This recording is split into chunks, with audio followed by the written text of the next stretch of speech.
UP की योगी आदित्यनाथ सरकार का दावा है कि जब से एनकाउंटर प्रदेश में हुए हैं तब से लगातार न सिर्फ कानून व्यवस्था पहले से सुदृढ़ हुई है, इसके अलावा तमाम चोर, अपराधी और बदमाश प्रदेश छोड़कर भाग गए हैं। हालांकि यूपी के एनकाउंटर वाली ये व्यवस्था आलोचना के केंद्र में भी खूब रही। इसके अलावा सुप्रीम कोर्ट तक ने तमाम आदेश दिए। हालांकि इस एनकाउंटर को लेकर के पहले से तमाम दिशा निर्देश हैं और एक कानून भी है, यानी एनकाउंटर के बाद सुप्रीम कोर्ट की भी गाइडलाइंस हैं और ये भी कहा गया है कि जब भी एनकाउंटर हो उसकी न्यायिक यानी मजिस्ट्रेट के माध्यम से जांच कराई जाए।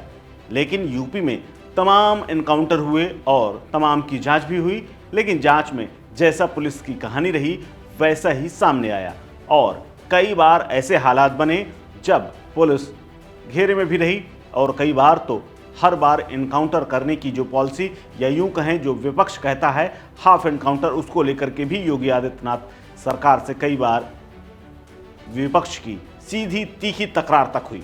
लेकिन अब वही यूपी सरकार, योगी आदित्यनाथ के नेतृत्व वाली सरकार ने एक नया फरमान जारी किया है और ये नया फरमान जारी किया गया है यूपी पुलिस के एनकाउंटर को लेकर के। दरअसल एनकाउंटर को लेकर के जब से राजनीति शुरू हुई उसके बाद से आखिरी एनकाउंटर की बात करें तो बहराइच में दंगाइयों का हुआ था, जिसमें 2 आरोपियों का एनकाउंटर हुआ, जिसमें दोनों के पैर में पुलिस की गोली लगी थी। इससे पहले सुल्तानपुर की लूट कांड को लेकर के एक क्षत्रिय और एक यादव जाति के बदमाश की गोली मारकर एनकाउंटर किया गया था। अब यूपी सरकार ने एनकाउंटर को लेकर के एक दिशा निर्देश जारी किया है।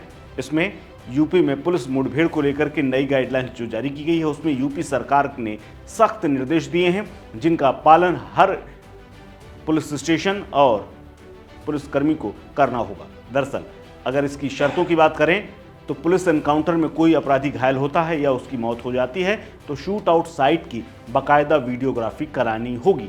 अगर एनकाउंटर में अपराधी की मौत हो जाती है तो 2 डॉक्टरों का पैनल डेड बॉडी का पोस्टमार्टम करेगा और उसकी भी बाकायदा वीडियोग्राफी होगी। जिस जगह पर शूट आउट हुआ वहां फॉरेंसिक टीम भी निरीक्षण करेगी, ये तय कर दिया गया है। इसके अलावा जहां एनकाउंटर हुआ उस क्षेत्र के थाने की पुलिस जांच नहीं करेगी, दूसरे थाने की पुलिस को जांच सौंपी जाएगी या फिर क्राइम ब्रांच से जांच कराई जाएगी। यानी जांच का अधिकार अब उसी पुलिस स्टेशन के हाथ से छीन लिया गया है।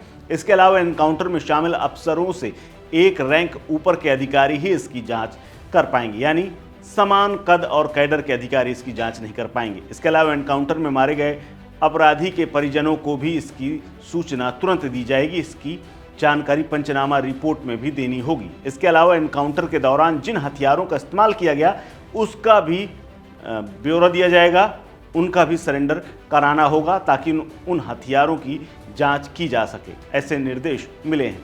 इसके अलावा जिन मामले में अपराधी घायल होते हैं उनमें उनसे बरामद किए गए हथियारों का भी बैलिस्टिक प्रशिक्षण कराया जाएगा।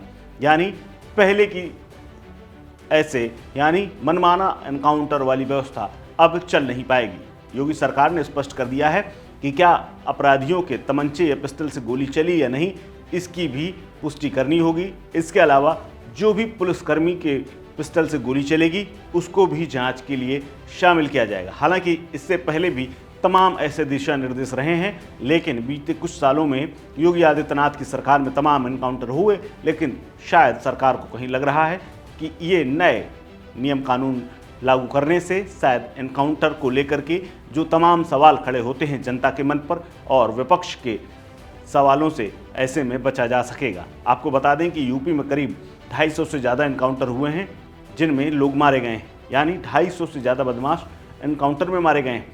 इसके अलावा हजारों की संख्या में एनकाउंटर हुए हैं।